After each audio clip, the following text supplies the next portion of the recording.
ഇന്ന് നമ്മൾ തയ്യാറാക്കുന്നത് ഏത്തപ്പഴം കൊണ്ട് വളരെ ടേസ്റ്റി ആയിട്ടുള്ള ഒരു ഈവനിങ് സ്നാക്സ് ആണ് തയ്യാറാക്കുന്നത്. പഴം കൊണ്ട് വളരെ എളുപ്പത്തിൽ നമുക്ക് തയ്യാറാക്കാൻ പറ്റുന്നതാണ്. ഏത്തപ്പഴത്തിന്റെ തൊലിയൊക്കെ കറുത്തു കഴിഞ്ഞാൽ ചിലപ്പോൾ കുട്ടികൾ കഴിക്കാറില്ല. അപ്പോൾ അങ്ങനെയൊക്കെയുള്ള സമയങ്ങളിൽ നമുക്ക് വളരെ പെട്ടെന്ന് തന്നെ തയ്യാറാക്കി കൊടുക്കാൻ പറ്റുന്ന നല്ല ടേസ്റ്റി ആയിട്ടുള്ള ഒരു സ്നാക്സ് ആണ്. അപ്പോൾ അതെങ്ങനെയാണ് റെഡിയാക്കുന്നതെന്നുള്ളത് നമുക്ക് വീഡിയോ കാണാം. അപ്പോൾ നമ്മുടെ സ്നാക്സിന് വേണ്ടിയിട്ട് 2 ഏത്തപ്പഴമാണ് എടുത്തിട്ടുള്ളത്. അത്യാവശ്യം നന്നായിട്ട് പഴുത്തിട്ടുള്ള പഴമാണ്, തൊലി നല്ലതുപോലെ കറുത്തിട്ടുള്ള പഴമാണ് എടുത്തിട്ടുള്ളത്. അപ്പോൾ ഈ ഒരു സ്നാക്സ് ഉണ്ടാക്കാൻ വേണ്ടിയിട്ട് നന്നായിട്ട് പഴുത്ത പഴം തന്നെ എടുത്താൽ മതി. കാരണം കുട്ടികൾ തൊലി കറുത്തിട്ടുള്ള പഴമൊക്കെ ആണെന്നുണ്ടെങ്കിൽ ചിലപ്പോൾ കുട്ടികൾ കഴിക്കാനൊന്നും ഇഷ്ടപ്പെടില്ല. അപ്പോൾ ആ സമയത്തൊക്കെ നമുക്ക് പെട്ടെന്ന് റെഡിയാക്കി കൊടുക്കാൻ പറ്റുന്ന ഒരു സ്നാക്സാണിത്. അപ്പോൾ അതുകൊണ്ട് നന്നായിട്ട് പഴുത്ത പഴം നോക്കി തന്നെ എടുക്കുക.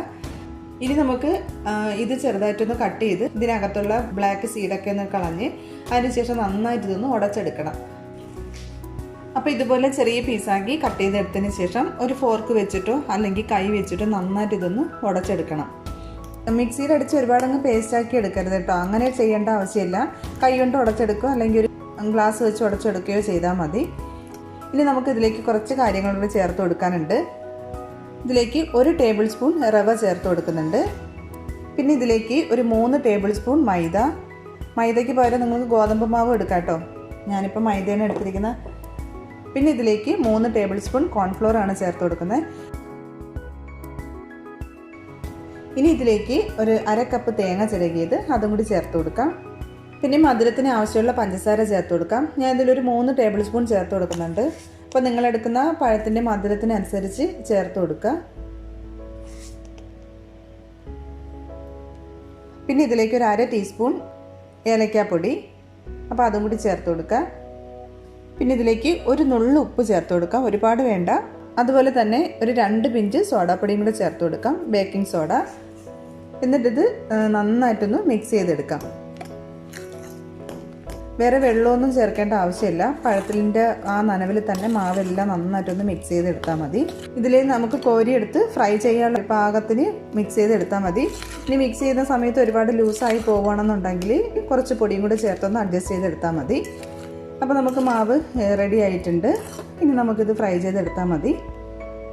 അപ്പോൾ എണ്ണ നന്നായിട്ട് ചൂടായി വരുമ്പോൾ ഇതേപോലെ കൈ കൊണ്ട് തന്നെ നമുക്ക് മാവ് എടുത്തിട്ട് ഇതിലെ ചെറിയ ഉരുളകളാക്കി ഇങ്ങനെ ഇട്ട് കൊടുക്കാം.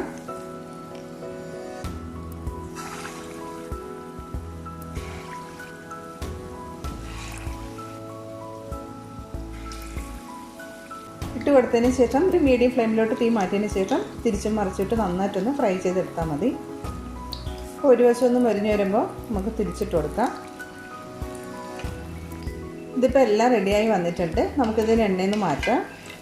അപ്പോൾ ഇത് നമുക്കൊരു പാത്രത്തിലോട്ട് മാറ്റാം. അപ്പോൾ ഇതേപോലെ തന്നെ ബാക്കിയെല്ലാം നമുക്ക് ഫ്രൈ ആക്കി എടുക്കാം.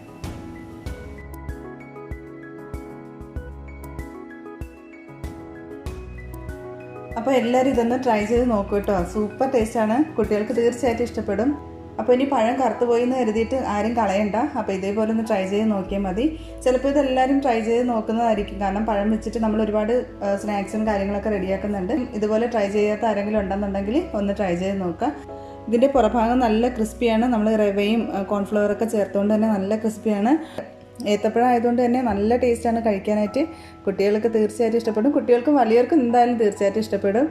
അപ്പോൾ നല്ല ടേസ്റ്റി ആയിട്ടുള്ള ഒരു സ്നാക്സാണ്. എല്ലാവരും ട്രൈ ചെയ്ത് നോക്കുക. അപ്പോൾ വീഡിയോ ഇഷ്ടമായി എന്ന് വിചാരിക്കുന്നു. ഇഷ്ടമായിട്ടുണ്ടെങ്കിൽ തീർച്ചയായിട്ടും നിങ്ങൾ ലൈക്ക് ചെയ്യാനും ഷെയർ ചെയ്യാനൊന്നും മറക്കരുത്.